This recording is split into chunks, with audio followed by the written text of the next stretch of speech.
गया था कि स्मरण श्रेष्ठ क्यों है? क्योंकि स्मरण मन से होता है और मन होता चंचल, चंचल मन को वशीभूत करो फिर स्मरण करो, परिश्रम ज्यादा है। तो इसलिए तो स्मरण श्रेष्ठ हो गया। और कीर्तन क्या है? कुछ नहीं, हो ढीले कीर्तन हो गया, आसानी से हो गया। तो आसानी से जो कार्य होता है वो तुच्छ, जो कार्य बहुत कठिनता से होता है उसे उत्कृष्ट मानना, ये क्या है? केवल बेवकूफी है। ये तो वही हो गया, टका शेर भाजा टका शेर खा जा, अंधेर नगरी चौपट राज। सुनी थे बेकार ये घटना है? एक बार एक गुरु चेला कहीं गए, जा रहे थे, एक नगर में पहुंचे। गुरुजी ने कहा, जय बेटा ये 2 पैसे ले जा, चने ले जा, चना खा कर पानी पी के पेट भर जाएगा, फिर आगे यात्रा कल सुबह करेंगे। वो गया था चना लाने के लिए। चना, बगल में दुकान थी छाने की, पनीर छेना। वो जानता चना तो 2 या एक पैसा पर केजी है। उन्हें पूछ लिया कि ये छेना ये क्या? बोला 1 पैसा पर केजी। बोला छेना भी 1 पर केजी? और तो उन्होंने कहा तू छेना ही दे दो, पनीर। वो 1 किलो छेना लेके चला गया। गुरुदेव ये कैसे लाया? गुरुदेव ये तो बहुत, ये नगरी बड़ी अच्छी है, जो रेट चना का है वही रेट छेना का है, तो हम क्यों छेना ना खाएं? बोला गुरुजी बेटा चना और छना एक रेट? इसके मतलब मामला गड़बड़ है, ये राजा मूर्ख है। टका शेर भले अगर खा जा है, इसलिए यहां रहना नहीं चाहिए। भाजा भी और खाजा महंगा होता है, वो भाजा सस्ता। कहाँ चने का भुजिया और कहाँ वो खाजा। इसलिए बेटा यहाँ चलो, यहाँ निकल पड़ते हैं, यह रहना अच्छा नहीं है। बोले गुरुदेव क्या बात करते हो? कुछ खा के थोड़ा तगड़े हो जाए, मैंने चले जाएंगे, तो एक सप्ताह रुक जाते हैं, क्या समस्या क्या है? बेटा नहीं, ये टका शेर खाजा है ना, ये अंधेर नगर, ये चौपट राजा, यहाँ खतरनाक है। नहीं गुरुजी मैं तो रहूंगा। तो उसने कहा तू यहाँ रहे, मैं चलता हूं, कभी तो फंस गया, याद आई तुम याद कर लेना। वो चला गया। अब वो चकाचक खा रहा है, वो पनीर खाते तन हो गया शरीर उसका, बिल्कुल लाल चेहरा, तगड़ा हो गया। अब गांव में हो गई चोरी, नगर में चोरी हो गई, और जो नगर शेर था चोरी हो गई। अब केस पहुंचा राजा के। राजा ने कहा जो सबसे मोटा तगड़ा हो उसे पकड़ के ले आओ, हट्टा कट्टा हो।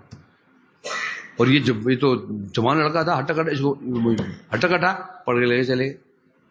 और चोरी तूने की है? बोला क्यों? तू मोटा, तू कैसा है? मोटा तगड़ा है, तूने चोरी की। अब याद आया उसको, गुरुजी ने कहा ना टका शेर भाजा, मतलब जो सबसे मोटा है कोई चोरी, जिससे मोटा हो चोर भाई। ये तो ये न्याय कैसा है? मतलब मोटा होना चोरी का लक्षण? आप गुरुजी की आवाज आ जाएगी, डालो जेल में, आप परसों उसको फांसी दी जाएगी। हो गया। आप क्या कर, गुरु याद है गुरुजी ने कहा था कभी समस्या हो तो याद कर लेना। गुरुजी का स्मरण किया, गुरुजी सिद्ध महापुरुष थे, पहुंच गए। राजा ने पूछा मरने से पहले बताओ तुम्हारी कोई इच्छा है क्या, अंतिम इच्छा? बोला हाँ, मैं गुरुजी से बात करना चाहता हूं। गुरुजी अंदर भेजा गया। गुरुजी ने कहा देख बेटा, कहा था ना टका शेर गाजा, अंधेर नगरी चौपट राजा। अब क्या गुरुदेव, अब क्या करूं बताओ, अब बचूं कैसे? ये काम करना, जब कल तुम फांसी के लिए ले जाएंगे तो मैं वहां आ जाऊंगा। मैं कहूं फांसी में चढ़ूंगा, तू कहना फांसी में चढ़ूंगा। तू मेरे को मारना, मैं तेरे को मारूंगा, गुत्थम हो जाएंगे। तू कहना फांसी में चढ़ूंगा, तो मैं कहूं फांसी में चढ़ूंगा, खूब लड़ाई करेंगे वहां पे। अब जब फांसी की बारी आई तो दोनों लड़ पड़े। गुरुजी बोलते नहीं हटाओ, फांसी में चढ़ूंगा। वो नहीं फांसी में चढ़ूंगा, लड़ पड़े। अब राजा ने देखा ये फांसी के लड़ रहे हैं लोग, ये लोग फांसी के लड़ रहे हैं। उसने तो बुलाया जरा, लोग फांसी से डरते हैं और तुम फांसी मरने के लिए लड़ रहे हो। गुरुजी का महाराज कि इसमें योग है ना, ये अत्यंत उत्तम योग है, इसमें देखो फांसी में लड़ जाए सीधा स्वर्ग। राजा की मां बीमार थी, उसको याद आया अरे मां बीमार है, बोले इन दोनों को बदमाशों को बाहर भगा क्या हो, राजा भागो और मेरे लाओ मेरी मम्मी मेरी मां को लेके आओ, फांसी लगा उसे फांसी में मां को फांसी में लगा दिए। वो गुरु ने कहा चला भाग यहां से, अब से मुड़ के मत देख रहा। ये है इसे क्या कहते हैं, टकाशेर भाजा टकाशेर खाजा अंधेर नगरी चौपट राजा, ये स्थिति है।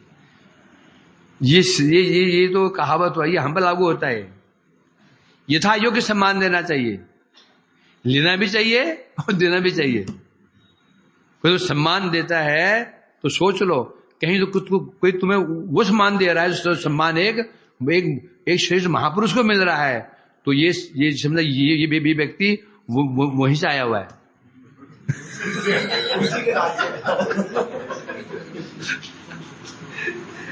क्यों, मुझे पता है मैं जानता हूं हृदय में मेरा अधिकार कितना है। कौन नहीं जानता, ये तू नहीं जानता, कौन नहीं जानता कि कौन व्यक्ति कितने पानी में है, तू जानता कि नहीं जानता, जानता तू जानता है अब जानते हैं किशोर जी, जानते। ये बचना फांसी बचना चाहते हो, यदि को तुम्हें एक्स्ट्रा, यदि को जो तुम नहीं हो वो सम्मान दे रहा है, ये समझो उसी नगरी से आया हुआ है और तुम मरवाए गए। जैसे टकाशेर खाजा मतलब क्या, कहा मैं तुच्छ एक सामान्य एक अनर्थग्रस्त जीव अनर्थग्रस्त जीव हूं, कुछ सम्मान दे रहा है मेरे को। प्रभु जी आप सामान्य नहीं है, अरे आपकी महिमा हम जानते हैं, आप थोड़ी जानते हैं, क्योंकि जौहरी हम है, आप तो हीरे हैं, जौहरी हम है ना। तो उसमें बेटा ये नगरी ये नगरी अंधेर नगरी तो उस नगरी छोड़ दो, भाग दो वहां से, समझे कि मतलब उस व्यक्ति दूर हो जाओ जो तुम्हें एक्स्ट्रा, जो तुम यू नहीं हो सम्मान दे रहा है, उससे बचना चाहते हो जीवन में, समझो उससे दूर 10 कदम दूर रहो। दूर कैसे रहे, फिर बस हाँ जी कैसे क्या हुआ, चापलूसी से बंद, कठोर भाषा का उपयोग करो, धक्के नहीं मारना उसको, कठोर भाषा बस, अपना भाग जाएगा वो, समझ गए। यदि उसकी बातों में आ गए तो मरे, पराठे खा लो जी, ये खा लो जी, हाँ जी आप कैसे हैं जी, बिल्कुल नहीं। जो तुम्हें सम्मान दे रहा है, समझो ये तुम्हारा परम शत्रु है। तो उससे अच्छा वो व्यक्ति अच्छा है जो तुम्हारी सर्वत्र निंदा करता फिरता है, जो सर्वत्र मेरी बदनामी कर रहा है, मेरी निंदा कर रहा है, वो तब भी अच्छा है, वो मेरा अनिष्ट नहीं करेगा कोई। जो मुझे सम्मान दे रहे हैं ना, सम्मान देता है हमको कोई एक्स्ट्रा, तो समझो ये अंधेर नगरी उसी नगरी से आया हुआ है। तो यहां ये कह रहे हैं यहां पर, तो ये जो सिद्धांत था, कोई बात हो जाएगी ना, जो चीज बहुत मेहनत से प्राप्त की जाए वो श्रेष्ठ होती है, ये मेहनत ना लगे वो चीज श्रेष्ठ नहीं होती। ये तो बात कोई होगी, है कि नहीं। जगतुल्य साधु क्यों चिढ़ते हैं, इतनी हम मेहनत करते हैं, साला हमको एक आम खाने को नहीं मिलता, और साधु की बाहर इतनी गुठलियां होती हैं, वो भंगी उठाने पाता है बोरी को। हमें तो साल में एक बार छेना मिला और बाहर तो छेना को चूस के फेंकते हैं, छेना फूट डाला, रस्सी पे चूस के फेंक दिया। मतलब क्या, हम इतनी मेहनत करते हैं, हमें कुछ नहीं, और फ्री के निठल्ले बैठे रहते हैं, इनको अच्छा हम श्रेष्ठ हैं। श्रेष्ठ कौन हो, हम श्रेष्ठ, क्योंकि हम मेहनत करते हैं ना, गधा कह रहा है क्या, मैं श्रेष्ठ। बोला क्यों? घोड़ा तो कभी कभी एक आदमी को ले जाता है और मैं तीन आदमी को बाहर को ले जाता हूं। गधे बाहर कितना हो तो गधे का बाहर क्यों ना बाहर ले जाता है, और घोड़ा मजे में रहता है। ऐसा नहीं। तो यही है ये सिद्धांत, समझा कि नहीं? जो चीज ये मान ले, जो जहां कठोर साधन होता है वो चीज श्रेष्ठ हो जाएगी, ऐसा नहीं है। जगत में काफी हद तक ठीक है ये, परंतु परमार्थ में ये नहीं चलेगा। परमार्थ में नहीं चलेगा। क्यों नहीं चलेगा? किसी महापुरुष की कृपा हो गई, वैश्या जो हीराबाई थी उस पर कृपा हो गई हरिदास ठाकुर जी की। उन्हें कोई मेहनत की थी क्या? कोई मेहनत की थी उसने? नहीं की, हो गया। और यदि साधन भजन कर रहे हैं उसको नहीं भी होता है। तो ये सिद्धांत, यहां परमार्थ में सिद्धांत नहीं लगने वाले, इसलिए कह रहे हैं यहां पर, अतः जो ये सिद्धांत